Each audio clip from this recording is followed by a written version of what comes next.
October 1989. Jordan Mechner was hunched over an Apple II in his family's basement, meticulously tracing frames of his brother David jumping over obstacles in a baggy white jumpsuit. It was a painstaking process called rotoscoping, an obsessive pursuit of fluid motion that felt more like high art cinema than the flickering pixels of the 80s. When Prince of Persia finally hit shelves, it didn't just play differently, it moved with a haunting, lifelike grace that redefined the medium. Within a decade, the franchise would become a global pillar of the industry, a cinematic masterpiece that paved the way for the modern action-adventure genre. But as Ubisoft transformed from a scrappy French publisher into a multi-billion-dollar corporate leviathan, the prince's crown began to tarnish. What started as a revolution in animation was eventually devoured by the very company that saved it, sacrificed on the altar of open-world metrics and a hooded assassin that would eventually erase the prince's legacy. This is the story of how Ubisoft lost the Prince of Persia. To understand the fall, you have to understand the height of the ascent. In 2003, the gaming world was shifting. The era of the mascot platformer was dying, replaced by a demand for grit, narrative depth and cinematic flair. Ubisoft Montreal, then a rising star in the global development scene, took Mechner's aging 2D relic and forged it into the sands of time. It was a miracle of design. The game introduced the Dagger of Time, a mechanic that allowed players to rewind their mistakes, turning the frustration of death into a poetic dance of trial and error. It was a critical darling, a commercial smash, and the blueprint for the next 20 years of third-person action. Ubisoft had found their golden goose. But the company's hunger for growth was insatiable. Between 2003 and 2005, they pumped out a trilogy with the mechanical precision of a factory line. Warrior Within traded the poetic Arabian Nights atmosphere for heavy metal and angst, a desperate attempt to capture the edgy mid-2000s demographic. The Two Thrones tried to course-correct, blending the two styles. The trilogy was a massive success, but it also revealed the first cracks in the foundation. Ubisoft was already falling into the trap of annualization. They were burning through ideas, talent, and player interest at a rate that couldn't be sustained. Then came 2007. This is the year the prince's fate was sealed, though no one knew it yet. A young, visionary director named Patrice Desilliat was tasked with creating a next-generation Prince of Persia. The project was titled Prince of Persia Assassins. The concept was bold. You wouldn't play as the prince himself, but as his elite bodyguard, navigating a massive open-world version of the Holy Land. It was meant to be the ultimate evolution of the franchise's parkour roots. But the corporate offices in Paris had a problem. They didn't want a Prince of Persia game where the prince was a side character. They wanted a brand they could own completely. You see, Prince of Persia was a licensed property. Every time a copy sold, a check went to Jordan Mechner, the original creator. For a company like Ubisoft, which was beginning to obsess over intellectual property ownership and recurring revenue, this was an inefficiency. They made a cold, calculated decision. They stripped the Prince of Persia name from the project, rebranded the protagonist as Altair, and launched Assassin's Creed. The success of Assassin's Creed was a tectonic shift. It didn't just overshadow the prince, it cannibalized his entire identity. The parkour, the climbing, the cinematic kills, everything that made Prince of Persia unique was now being done on a much larger, much more profitable scale by a franchise that Ubisoft owned 100%. The prince was no longer the favorite son. He was a relic of a licensed past, a mouth they no longer wanted to feed. Ubisoft tried one more time to reinvent the brand in 2008 with a cel-shaded reboot. It was a breathtaking piece of art, featuring a new prince and a magical companion named Elika. It removed the game over screen entirely, replacing it with a fluid rescue mechanic.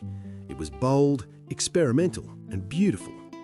But in the shadow of the burgeoning Assassin's Creed empire, it was seen as a commercial disappointment. The Ubisoft formula was beginning to crystallise: massive maps, hundreds of icons, and towers to climb. The Prince of Persia games were tight, linear, 10-hour experiences. They didn't fit the new corporate mandate of player engagement and 100-hour live services. The final nail in the coffin for the classic era came in 2010 with The Forgotten Sands. It was a rushed tie-in meant to capitalise on the Disney film starring Jake Gyllenhaal. While the film was a middling success, the game felt like a ghost. It was a retread of the Sands of Time aesthetic released years too late into a market that had moved on to the sprawling vistas of Ezio Auditore's Italy. The prince had become a second-class citizen in his own house. For the next decade, the prince vanished. He became a punchline in earnings calls and a "where are they now" subject for gaming historians. Ubisoft had become a factory of open-world bloat. From Far Cry to Ghost Recon to Watch Dogs, every game began to feel the same. A massive, checklist-driven experience designed to keep players logged in for months. The Prince of Persia, with its focus on intricate puzzles and precise platforming, had no place in this new world. But the most damning part of the prince's disappearance wasn't just the lack of games, it was the rot within Ubisoft itself. As the company grew into a titan, its internal culture fractured. Allegations of widespread sexual harassment, toxic leadership, and a creative gatekeeping by a small circle of executives in Paris came to light in 2020. This Creative Advisory Council had spent years mandating that every game follow the same profitable template. Any project that didn't promise a massive open world or long-term monetization was strangled in the crib. The prince wasn't just forgotten, he was ideologically incompatible with Ubisoft's corporate soul. Then came the announcement that was supposed to be the homecoming, the Sands of Time remake. In September 2020, Ubisoft unveiled a trailer that should have been a triumph. Instead, it was a disaster. The graphics looked outdated, the character models were uncanny, and the internet's reaction was one of collective mockery. The project had been handed to Ubisoft studios in Pune and Mumbai, teams with talent but lacking the massive resources and experience required for a flagship AAA remake. The backlash was so severe that Ubisoft was forced to delay the game indefinitely. It vanished from the release schedule, moved from studio to studio, eventually landing back at Ubisoft Montreal, the original creators, who reportedly had to start the project almost entirely from scratch. The remake became a symbol of everything wrong with modern Ubisoft: a lack of vision, poor management of resources, and a fundamental misunderstanding of what made their legacy titles special in the first place. In early 2024, Ubisoft finally released a new Prince of Persia game, The Lost Crown.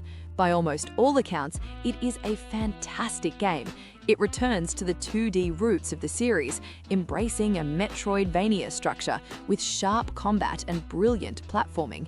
It was the best-reviewed Ubisoft game in years.